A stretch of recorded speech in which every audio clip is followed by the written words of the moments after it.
DJ LeRoy. Night Watchman, how you doing, buddy? I'm well. How are you? Good, good. How was your week? It was good, but how was your week is the question. Okay, yes, Night Watchman. Yes, I did do it. I finally did get that hip replacement. So all right, okay, but we can rebuild him. We can make him stronger, faster. That's right. But it was less than $6 million. Okay. Okay, good. But Night Watchman, certainly you do know about some of the events unfolding in Memphis, correct? Absolutely. So tell us a little bit about, because you actually took some time. I know you were disturbed by these events, and you wanted to put together a show that could address solutions. So let's talk a little bit about that. Absolutely. Well, I figured, you know what? I definitely have a big brother out there, big brother in law enforcement, right? And he has lots of experience. But this is a person who was loved and respected by the community that he served. Not only don't that, say was, man. He's still with us. Come on.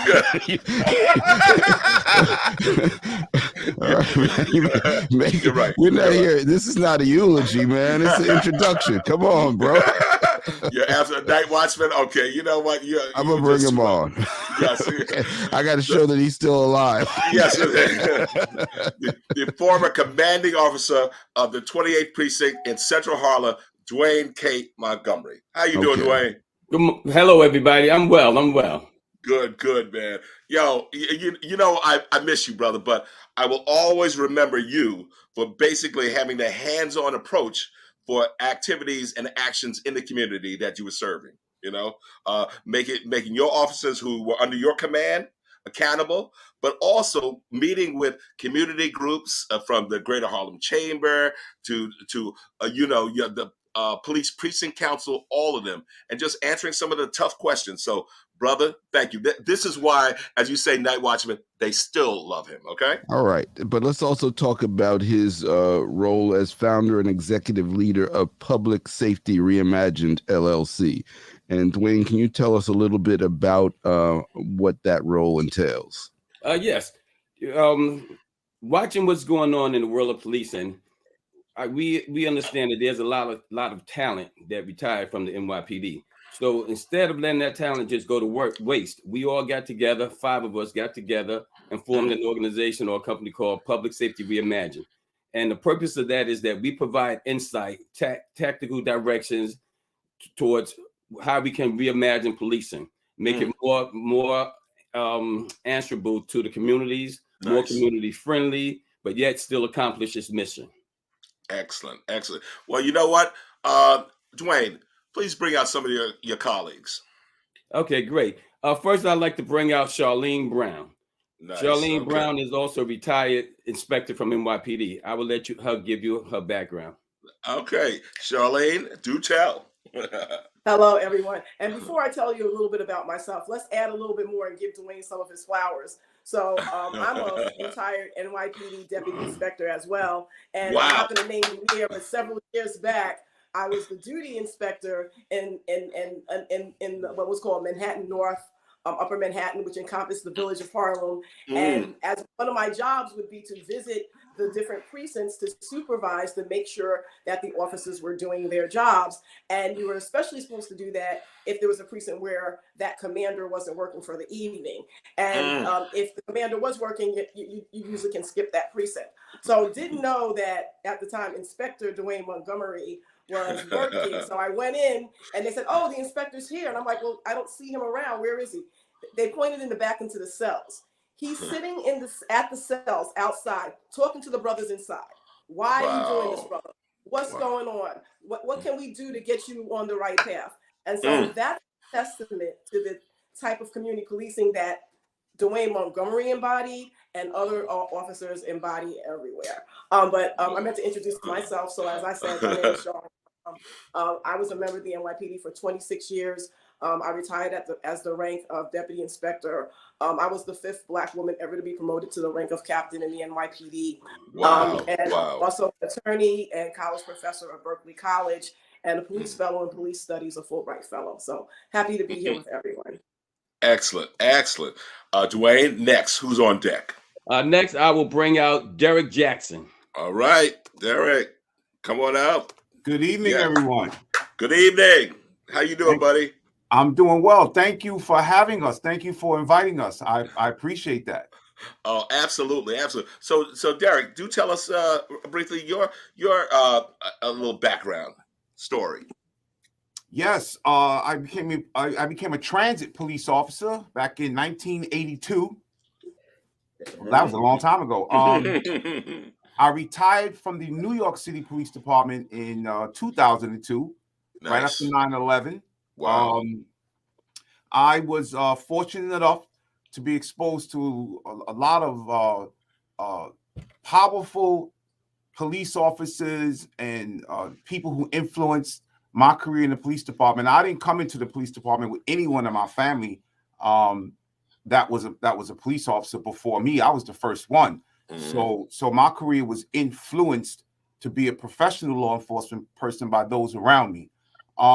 While I was in the transit police department, I mostly worked out of Brooklyn, and I became a New York City Police Academy instructor of law in the middle of 1986, 87. I was there for about 8 years. Wow. I've been responsible for teaching New York State law and criminal procedure law to thousands of police officers.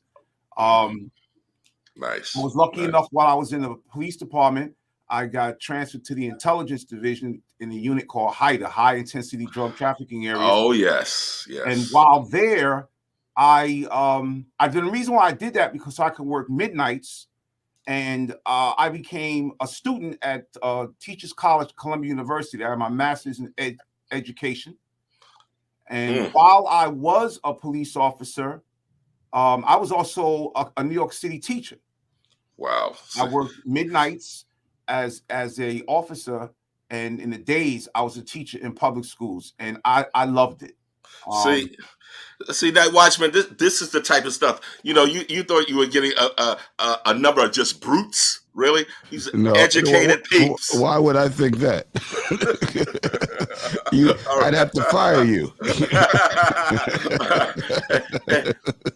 Dwayne, please tell me, last but not least, who do we have on deck? We have Dr. Evelyn Garcia. Oh my God! Yes. Hello, yes. everyone. It's an honor to be here today. Thank you for the invitation. My name is Evelyn Garcia, and I grew up in Brooklyn, New York, Cypress Hills Projects, East New York. And I joined the police department as Derek.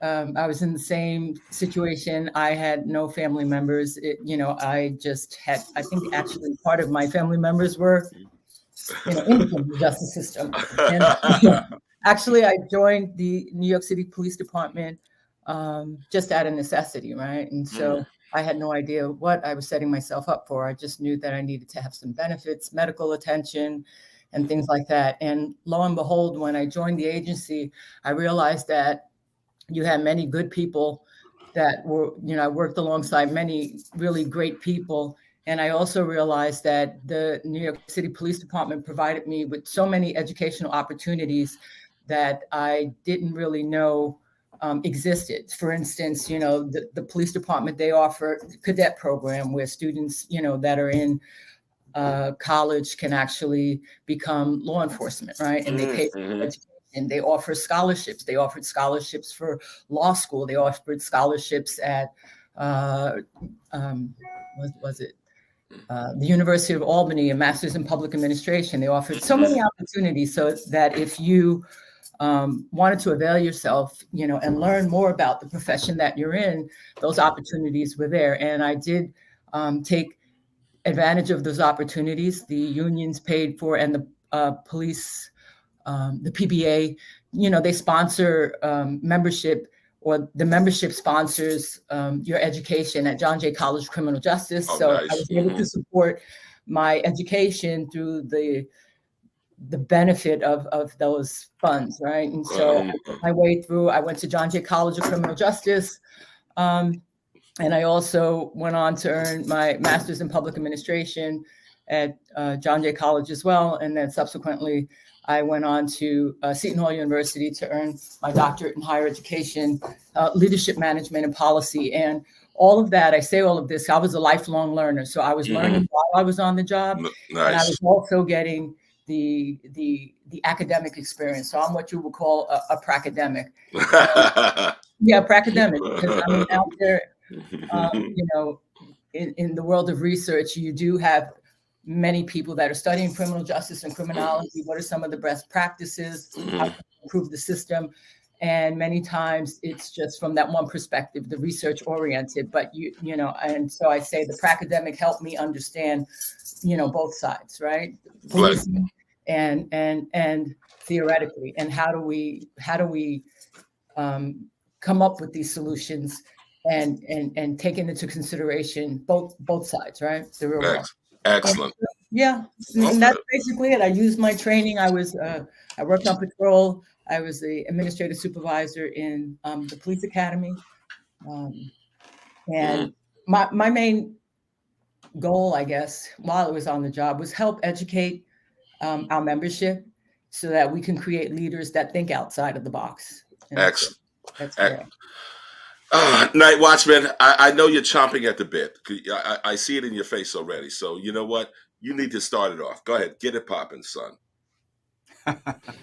Okay, so you know we started this putting this show together because of the incident that happened in Memphis with the officers. 5 of those officers who was black, I believe 1 of them who was white, and it's become a national headline.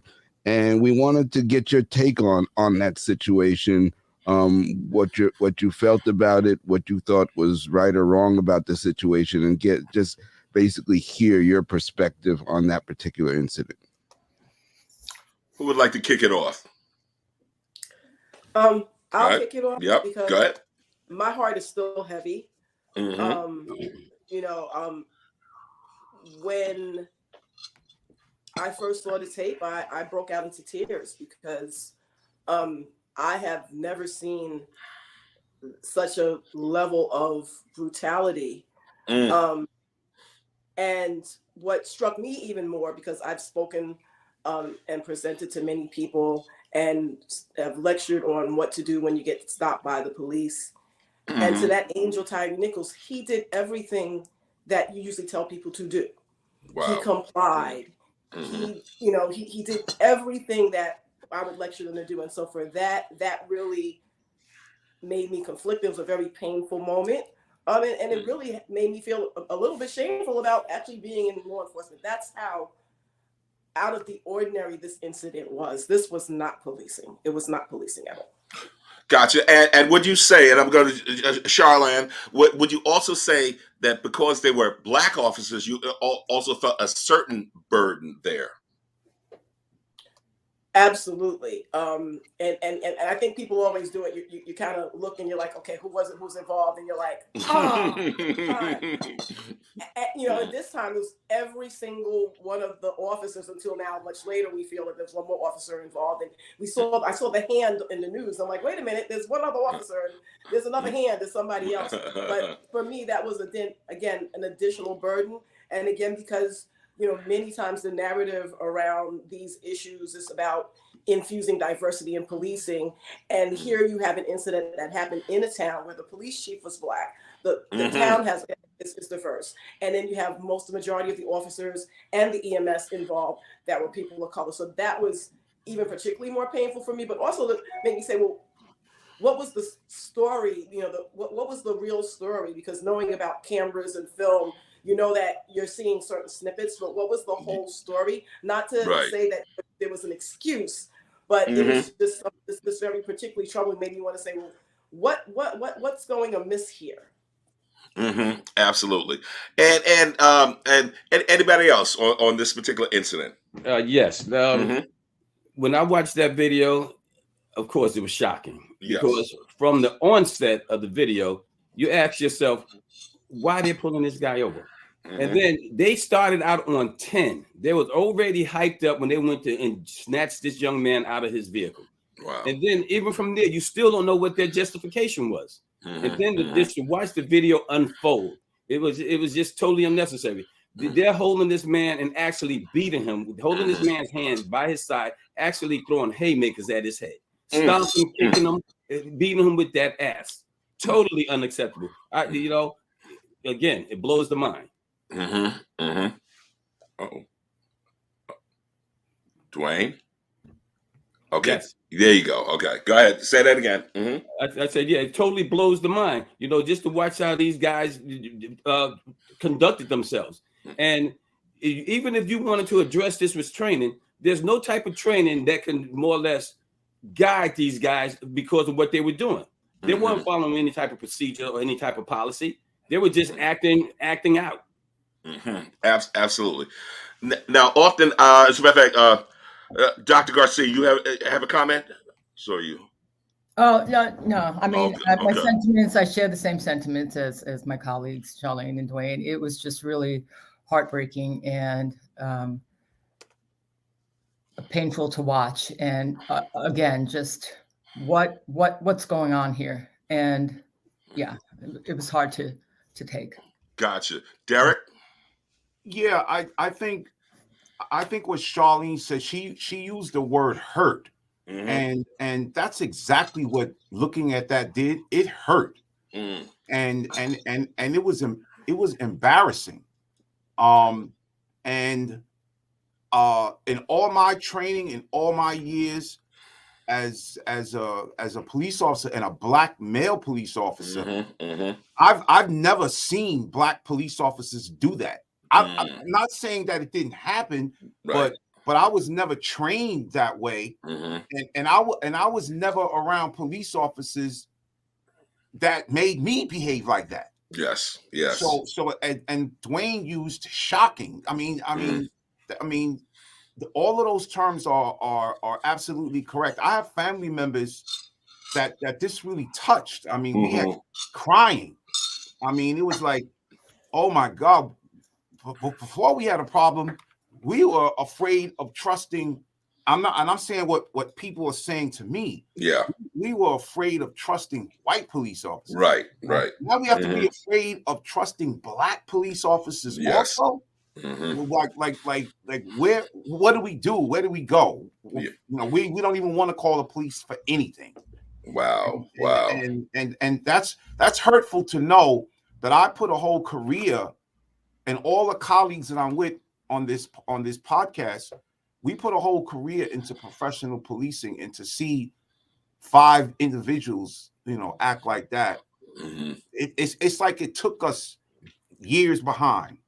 Mm-hmm. It took policing to we have a whole lot more to reimagine and get the trust in our community. Wow. Okay, I hear you. So let's go back. Let's go back in time a little bit. Let's look at, let's say, March of 1991. Everybody remember that particular date, and of course, I'm talking about. You got it. So, Dwayne, tell me your first thoughts when that happened, and whether you not you thought there might be some, as I say, accountability that would ensue. Yes, but if you look at the two situations or incidents side by side, you definitely see similarities.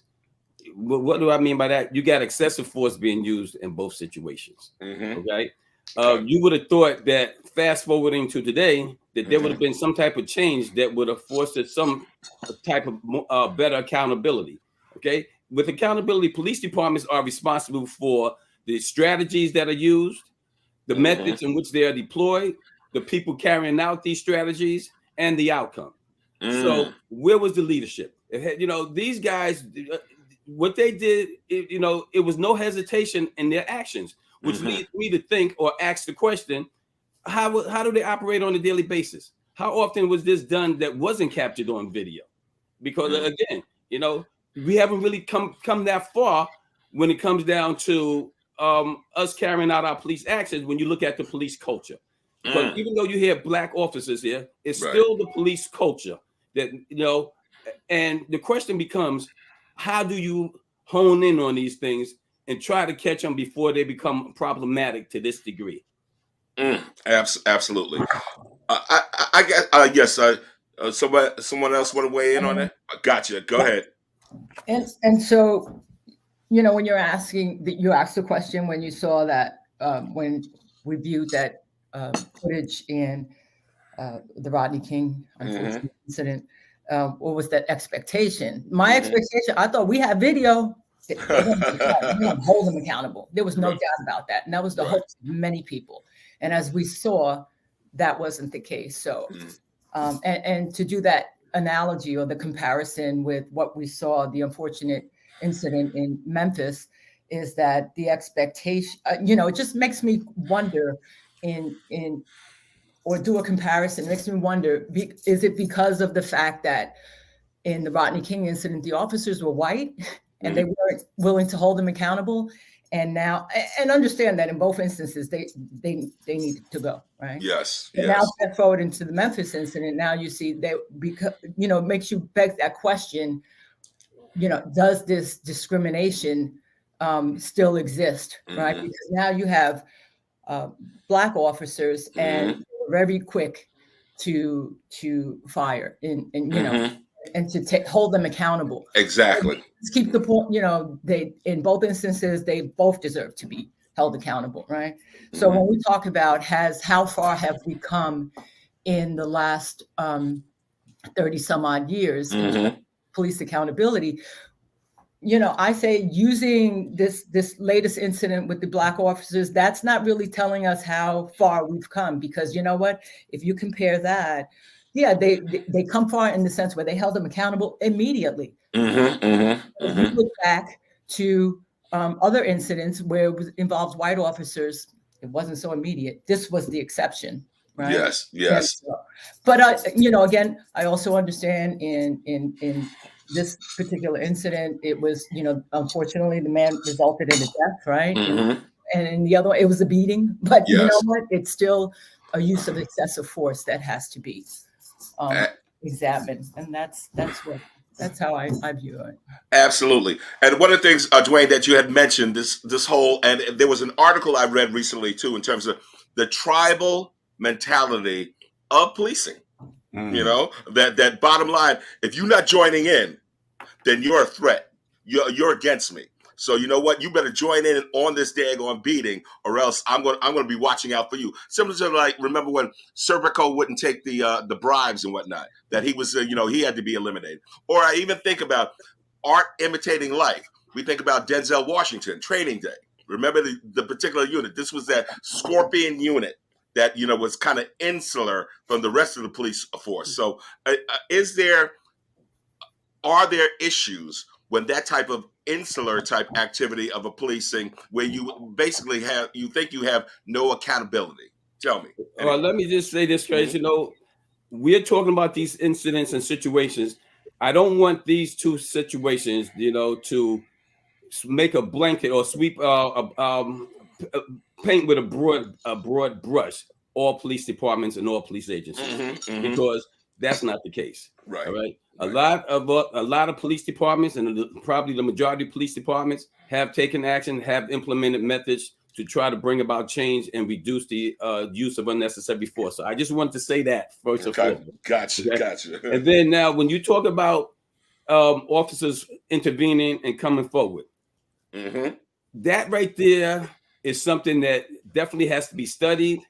A method has to be devised that will urge these officers to come forward, because I'm going to tell you what some of the problems are, or one of the problems. One of the problems is that these same officers in which you are coming forward to tell on, basically, these are the same officers that's going to respond if you're in need of help. And so I'm pretty sure in the back of some of these officers' minds, they're thinking that, oh, wow, well, you know what? What if I'm out there and I need help, and me and this guy's the only one working, and they don't respond to my aid or my assistance. Right. So that's one of the things. But that being said, you also have to train these officers to realize that, you know what? The only way we're going to weed out these bad officers is for you to come forward, is for you to more or less take a stance against things. Because as the saying goes, if you're not part of the solution, you're part of the problem. Right. And right. with that, it'll be just a matter of time. If we can change officers' thought process from the onset, we will start to weed out the mentality of these officers, this here blue wall of silence, for lack of a better word. Gotcha. And Charlane, yes, go ahead. Yeah, can I weigh in a little bit on this? Because, absolutely. This was an unfortunate incident, but I think it allows us to talk about some other things outside of race and even outside of police culture. Because the don't snitch mentality isn't germane to policing. It's something that happens in society. Let's go back to the Kitty Genovese case, where he was killed and no one said anything. That's right. Let's look at something called the Stanford prisoner experiment, where civilians were put into an experiment, and you can see it on the internet or YouTube. It happened in the 70s, and they were role playing as correction officers, and they were randomly picked. Some were correction officers, and some were to be prisoners. And the ones that were role played to be correction officers brutally abused these people so much that they had to discontinue the experiment. So we have to start thinking about the corruptibility of power. We've always had that new boss or supervisor that it went to their head. And so before we even think about what happens when people get into the police subculture, where Dwayne highlighted the reasons why people do it, we have to consider that people come into policing with those ideas about not snitching and not telling, because doctors don't rat on other doctors, finance people don't rat on other finance people, and so police will do the same. Now, the results can bring more serious fatal consequences, because the consequence of being a police officer is that you are the holder and keeper of life and liberty. So the stakes are much higher. But the human nature dynamics are the same, and we need to consider that as well. Incredible. And so, NightWatchman, I see you there. Go ahead. Oh, well, yeah. I mean, Charlie, those comments were spot on, and you really brought up some points that are not being thrown out in the media these days. I also wanted to just talk about how the media took this incident as an opportunity to basically dump on Black law enforcement, and in particular an egregious interview I saw with Tucker Carlson and this Jason Whitlock, self-hater Jason Whitlock. I have another name for him, but I can't use it on my own show. but it rhymes with wit, okay? So he actually creates this bizarre analogy to the 5 Black police officers, because at that point in time they had not identified the white one, as a group of thugs, and then he presents the police chief as a single mother, and this is what happens when you have a single Black mother running a police department. And it was just like, wow, dude, what are you doing? and that hurt me as much as the whole incident, because I know that I think we've all had some interactions with people we know who are in Black law enforcement, and primarily Black law enforcement really do have more of a community presence and have fought the battle on both sides, and in fact fighting against the police culture while fighting against the perception of being part of the police culture. So I'd love you guys to talk a little bit more about how that's impacted you all in your careers. Can I just yes, if you don't mind. So gotcha. I heard the Jason Whitlock piece, complete buffoonery. Yes. I do believe he was on Tucker Carlson's show. Yes. Yeah, so he was speaking for that audience. Correct. Might have been paid to do it. Who knows? Yes. Well, his whole career is paid to be buffoon and to dump on Black excellence. Yes. I mean, to create an analogy of those Black males, because he doesn't even know if they were raised by single moms. Yes. None of us know. I was raised by a single mom. I didn't do what they did. So I find what he did very insulting. But I also want to say that I agree with everyone that's saying here how the media has brought so much attention on the way that these 5 officers or former officers, Yes. former individuals behaved. But if the media would just spend all of that energy and all that time on the positive things that law enforcement does, the positive community relationships that law enforcement does all over this country, coat drives, food drives, assisting people in all kind of crisis situations. People have already forgotten how many people died on 9/11 running to the World Trade Center to save people. Right. People have forgotten. I mean, I've seen police officers dive under trains with 600 volts of electric current still on to pull people out. Wow. I mean, I've seen police officers, including me, run into a building that's on fire to help somebody. But those things, they don't make the news. No. You know, what makes the news are the bad things, and those bad things should make the news. But what should also make the news are the thousands more positive things that law enforcement does in this country, and especially the things that Black police officers have done in this country. We have to deal with the stigma of the law enforcement culture, and sometimes where the police department didn't want us here. Many of them still do not.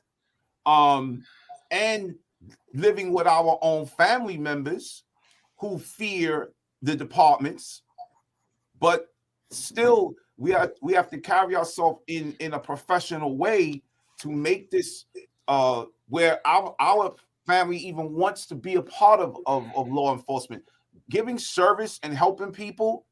You remember with the things that you've done for the rest of your life. Totally.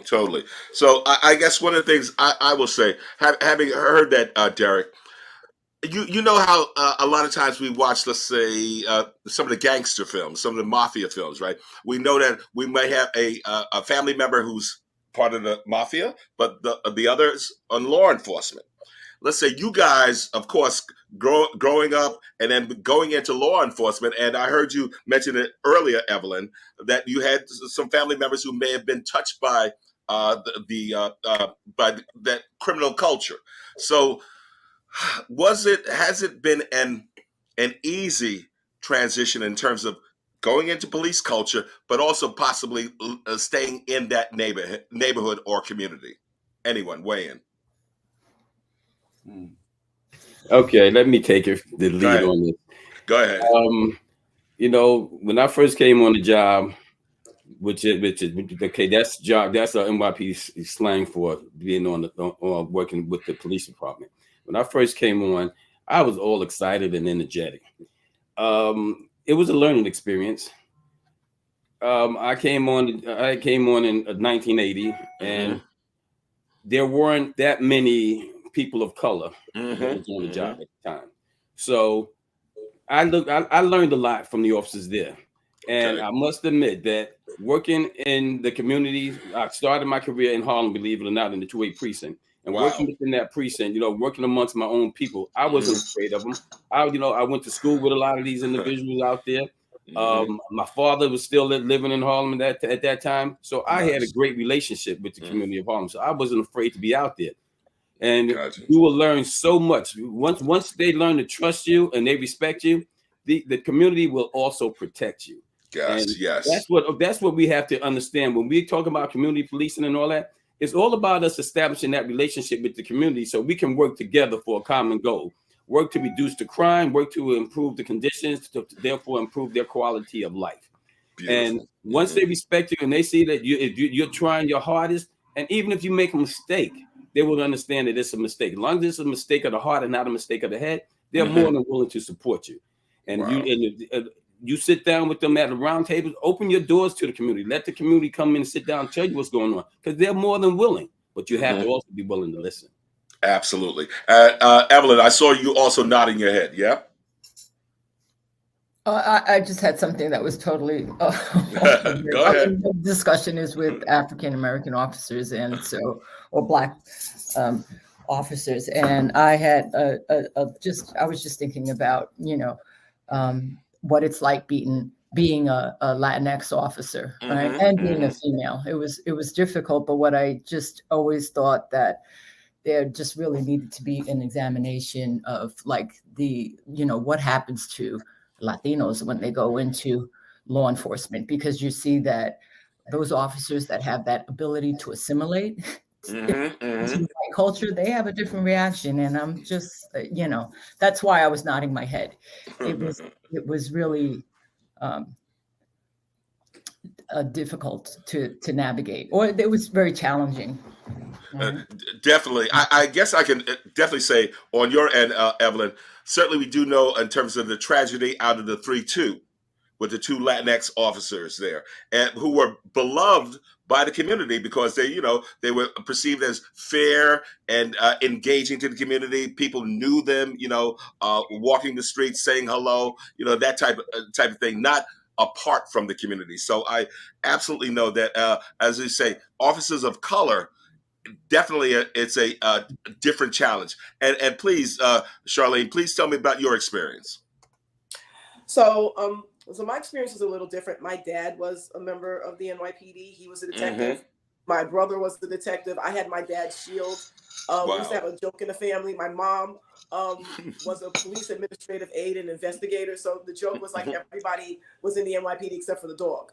So that was unique for me in different perspectives, because on the one hand, you asked about, you talked about the stereotypes of people of color. And when my dad was being investigated to become a police officer in 1966, they asked him back then, do you have any kids? Because we know all you people do. And, so flash forward, when my brother became a police officer, my father walked with him to applicant processing to make sure that that wasn't going to happen. To me in my first day in an RMP, which was police patrol car, with someone that doesn't look like me, who didn't speak to me until after the first radio run to see how I handled myself. But then what stood me up was knowing that, hey, I have my daddy's shield just like you had your daddy's shield. So that was that was a bit, and that was unique for me, because there weren't that many other officers of color who came with that experience. So that was a challenge, me coming in at the age of 20, having family in policing, to interact with other officers, non-Black or Black, and then actually moving on outside of circles where in the 80s, to be a woman and to be a police officer, it wasn't that popular.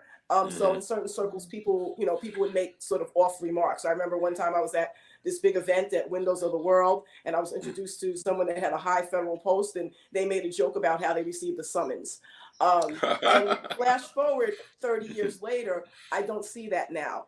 I see officers of color being lifted up in social media and others. I see the women of color and the men of color who are becoming chiefs being celebrated. And so I've seen those advances, but it was a struggle, as Evelyn said, to add on the layer of being a woman in policing was a challenge over the time. Nice. Okay.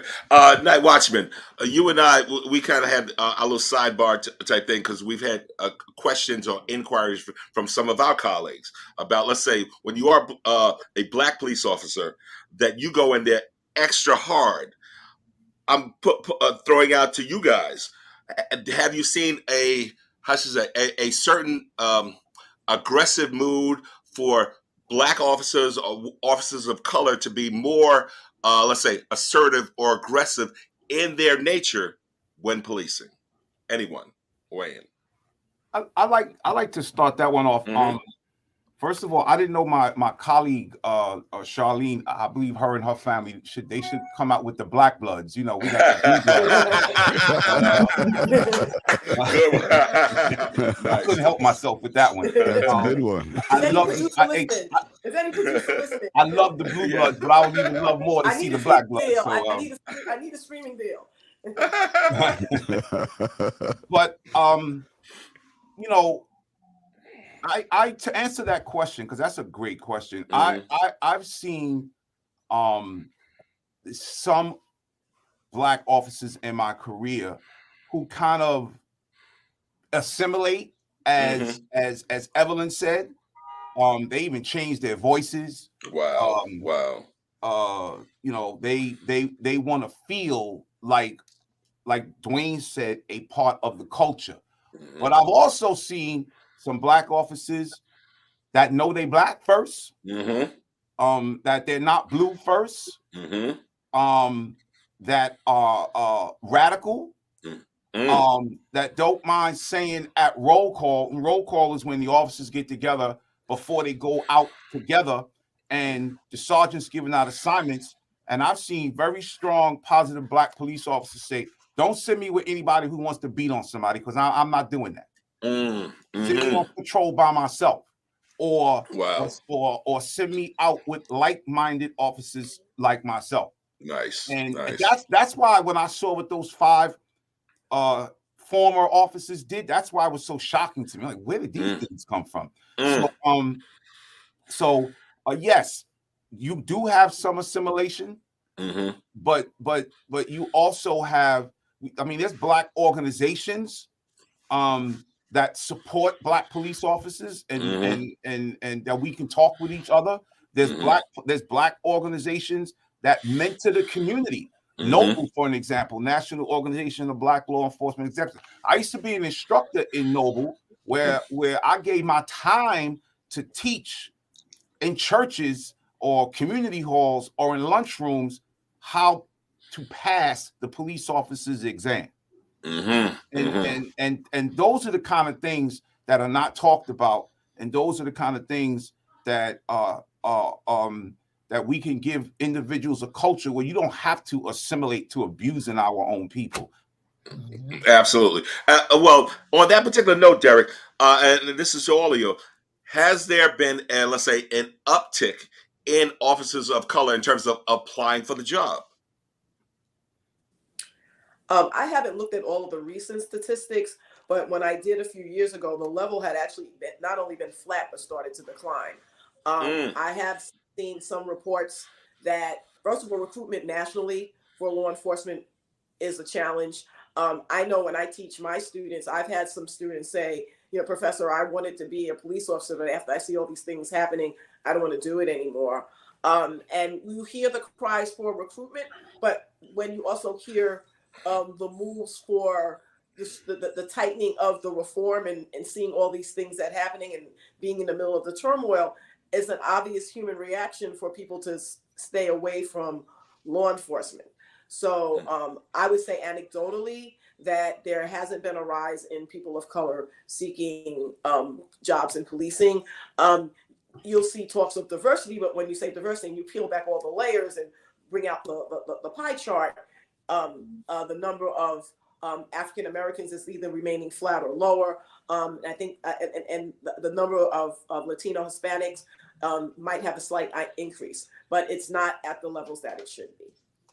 Gotcha. So what would you say in terms of, we've had de Blasio, now we have, of course, we have our new mayor, Mayor Adams, who is, of course, a former police officer, police captain, as a matter of fact.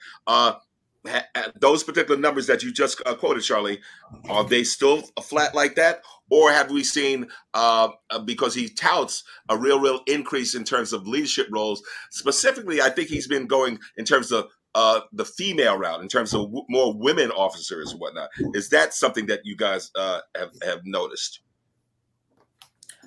Well, certainly, now talking about internally, once people do become police officers, we have seen some additional upward mobility amongst above the rank of captain. And for those that don't know, from the rank of police officer to captain, your promotion is dictated by a civil service exam, so you have to pass a test.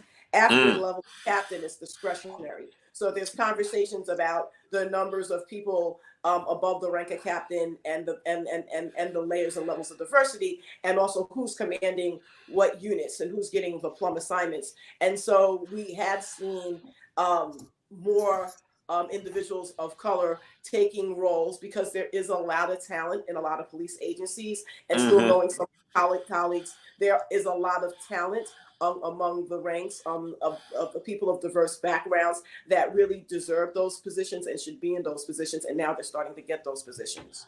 Beautiful, beautiful. Yep. Just to weigh in on what Charlene said, you know, there's been, each time a academy class goes in, there's a projection as to how many officers they're looking to put in the class. There's been a struggle for the police department to meet those staffing projections. And that's probably because of what's going on around the world with the viewpoint towards policing. But also, as Charlene said, that as far as upward mobility amongst so-called minorities or people of color, you have seen a focus on increasing that. People of color, similar differences in the whole 9 yards. But one thing that I have not seen is that some of these elite units that African Americans and minorities have never commanded, we're still not being placed in these so-called plus units. Even when we go to some of the detective units, the investigative routes, they want you to go to narcotics. You know, they want you to buy guns. They want you to do something like that in order to get the detective shields. Whereas some of their counterparts, you know, they go right to the squad, you know, as a white shield to do investigative work. Then after that little 18 months or what have you, they go to these elite units that's joint task forces that's never been commanded to my knowledge by a person of color. You had years ago when I was on the job under Ben Ward, you had a big change to get more minorities into the intelligence division. So when they looked at it and then asked the leadership of those units, why weren't there more minorities in those units? They said, well, we were not applying. One of the reasons why people are not applying, because these units are kept so hushed that people are not even aware of it. And so they have to do a better job at educating our officers as to what the opportunities are within the department. Gotcha. I just if you don't mind. So like my colleague said, staffing right now is a problem in law enforcement throughout the United States. George, Mr. George Floyd and Derek Chauvin, people are not applying for the police department jobs. They realize, hey, I can get arrested. I can do time. I could be working with in a culture where I'm working with another officer and I'm a rookie. Those were rookie new officers working with Derek Chauvin, and they are going to do time like him. All right. So people are like, okay, I can be sued now.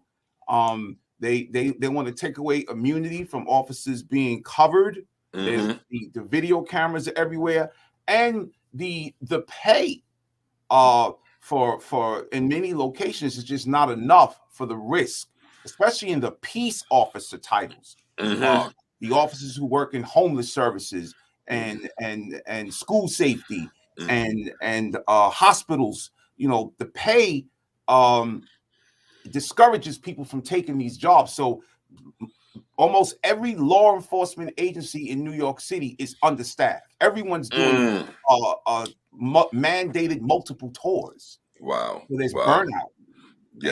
And yeah, there needs to be people are screaming defund the police. And that's a whole nother topic. But look at the crime. I mean, our children in New York City are getting murdered when they leave schools. We need law enforcement outside of high schools when kids leave, so they can get home and passage safely and coming to school. And New York City simply doesn't even have enough police officers to do that. Wow. So you know what, Derek, you mentioned the issue of qualified immunity, and I want to just throw that around and get the panel's thoughts on that issue. Many people have felt that the qualified immunity issue is a reason why so many of these situations where there's been no accountability for egregious police behavior. So I wanted to just get your thoughts on it. Dwayne, you want to comment first? Yes. Okay. With the qualified immunity, I do not think that qualified immunity is what fuels these officers for doing what they're doing, because you have laws on the books that outlaw their behavior. Okay. So you still have ways of addressing these officers who violate the law or who abuse things. You have to look at the big picture, the broad picture. What happens if you take away qualified immunity? What's the total impact? Okay, are officers going to continue to do the job? Will they not continue to do the job? How is it going to be applied? Will officers just come up with another way of avoiding being held responsible, such as the video cameras? Will they start turning off the video cameras? Will they, so it's a deeper conversation than just making a blanket statement and then acting upon it. Gotcha. Derek? Taking away qualified immunity makes the job, I think, even more difficult, and you have even less people applying for the job. People are always going to make accusations. Right. People are always going to sue. People, sometimes people are right, and sometimes people are also suing because they're looking to make a buck. So even and officers are put in situations where they have to make quick, immediate, life-threatening decisions. Not like what happened in Memphis. Right. And when officers make those quick decisions that make the difference between life or death, they need to be covered. Gotcha. And Charlane, from a legal perspective, what do you see? So I'm going to comment a little bit more from a policy perspective of the legal issue. But when you look at the issue of liability, the question is, and qualified immunity is something that's part of the big packages of police reform, definitely a part of the proposed police package that's stalling and going back and forth on the federal level. And I think there's actually a bill being introduced on the state level. But so the question is that, does qualified immunity actually hold people accountable, and will it have a deterrent effect? And I'm not quite sure if it may have a real deterrent effect at the end of the day to the individual officer. And from a practical perspective, the cop that's going to get sued is usually the broke one. There's going to be a lawsuit in any event directed toward the municipality or the state for those actions.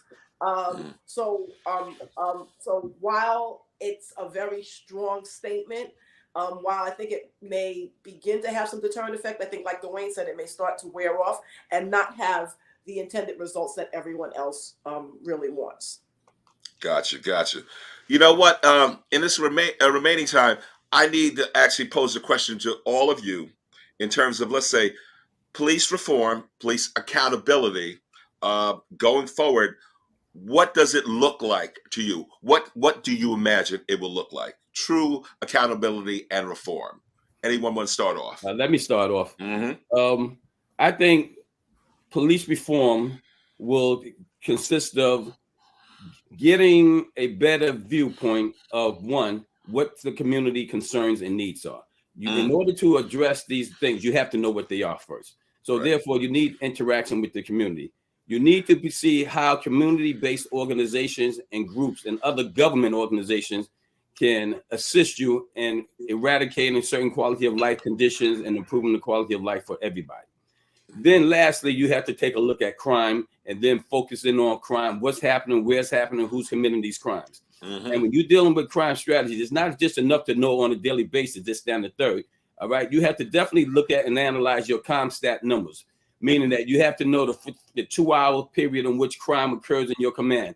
What happens if you deploy resources to this area? Where's crime going to shift to? If crime shifts to area from area A to area B, you deploy resources in both areas. What happens to crime? Okay, what's going to be identified as area C? Do you have the resources to patrol or police area C to continue to reduce those crimes? All right, so all of that has to be analyzed, taken into account, and found, and strategies formulated to address all those concerns. And lastly, you have to have some type of input so that you can monitor what's taking place in your communities and give people that avenue or venue to come and express their concerns.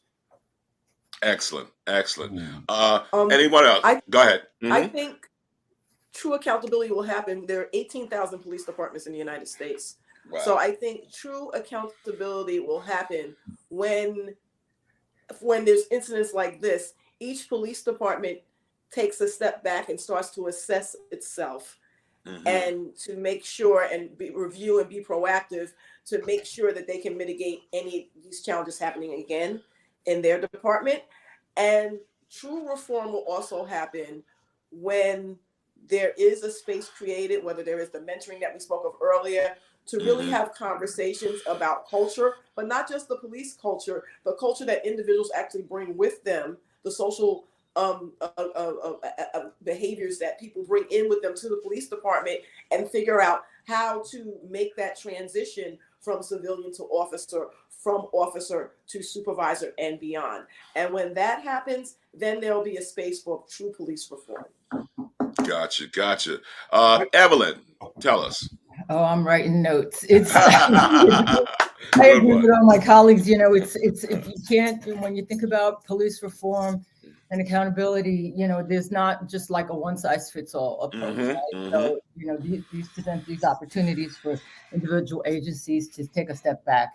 And when I say take a step back, look at their policies and procedures, but also look at their leadership. Just using the New York City Police Department as a case in point. Yes, my colleagues mentioned, you know, that with regard to, do you see members of, you know, people of color assuming or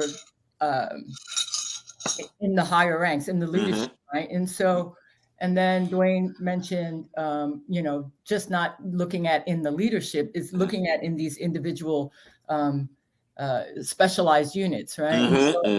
I just think back in the time, we did see an increase when they established an Office of Diversity, Equity, and Inclusivity in the New York City Police Department. So what they did initially was look at a review, right? So who do we have here, and create those opportunities for people of color to assume, because it's not just enough having, you know, increasing diversity in terms of the officers, the leadership is key, right? And so that's one portion of the, you know, how I reimagine. And also really, you know, thinking about reimagining what community policing means, because yes, it is really important. If the community doesn't view their police force as legitimate, that creates a tremendous amount of problems. But when we think about where we're seeing all of these challenges, it's usually in communities that are experiencing a tremendous amount of gun violence. And that's part and parcel of thinking about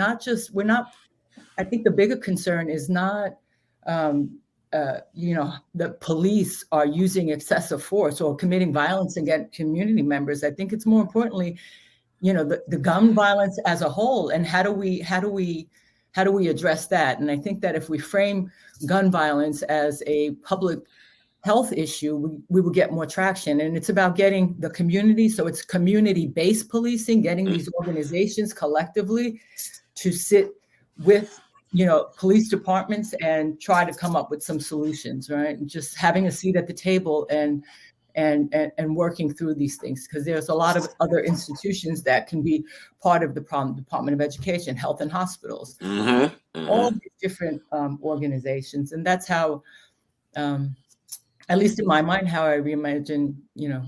Gotcha.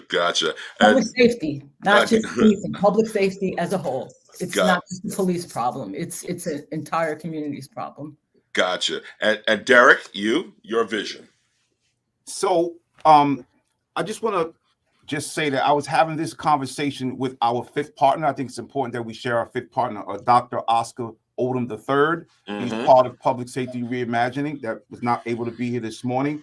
And we were discussing ongoing training.